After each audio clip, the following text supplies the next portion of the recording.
So let's say you own a pencil factory, I'm a worker in that pencil factory.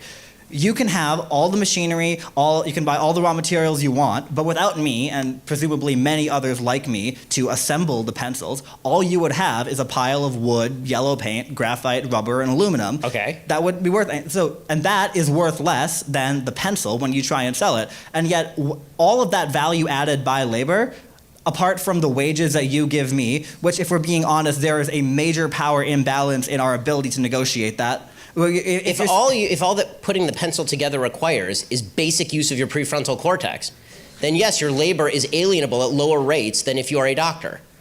That's not the fault of the person who owns the machinery.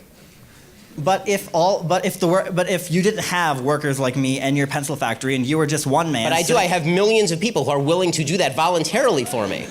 If you're just one person trying to assemble pencils, you're not going to get very far. You need workers. Capital needs labor infinitely more than labor needs capital. That's why you have worker cooperatives where the workers are the ones. I fundamentally disagree on the distinction between capital and labor. Capital is just a term for money. If you're talking about money, money does not grow from the ground. Money only has value because it was traded for labor at one point or the products of labor. So if I take my money and I buy machinery, I have invested my labor in doing that because I didn't get the money from nowhere. Even if I got it from my parents didn't get the money from nowhere. The people who built the machines required me to trade something of value to them in order for me to obtain the machines. The people who invented the machines required people to pay them in order to get the patent to that machine so they could build the machine.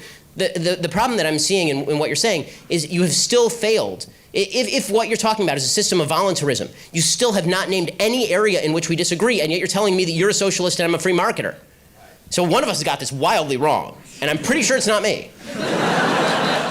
The differentiation I draw, and I'm not alone in this, I'm not one person trying to redefine anything, the differentiation I and many others like me draw between socialism and capitalism is that under capitalism, when you as the owner of the factory, you give me a wage. The wage could be $7.25, it could be $15, it could be whatever an hour, right? But you give me a wage, all the additional profit above made from selling the pencils or whatever good you produce above what is reinvested into the company ultimately goes to you or the investors, those who own shares in the means of production. Right. Under socialism, those people are the workers, and the example I give, again, is cooperative enterprise. No, those are the people who are investing the risk. So if they carry the risk, then they get the benefit. The owner of the factory carries the risk, therefore he gets the benefit. The workers in the company you mentioned, if that company were to go bankrupt, they would carry the risk as well as the benefit. If the company goes bankrupt, and this guy has to pay off all of his debts, the worker may lose his job, but he's not the one who's going to incur the debt of having gone bankrupt. If you incur risk, then you're the one who pays the downside. The worker does not pay the downside.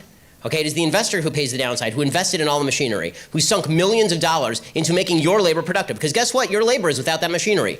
Gunk. Nothing. You don't have a pencil to put together. You don't got the wood. You don't got the paint. You don't got the rubber. You don't got the metal. You got nothing. Right? You're sitting there, standing outside, twiddling your thumbs.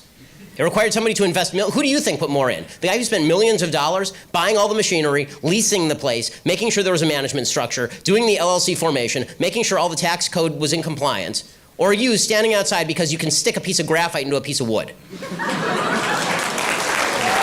Now we're done.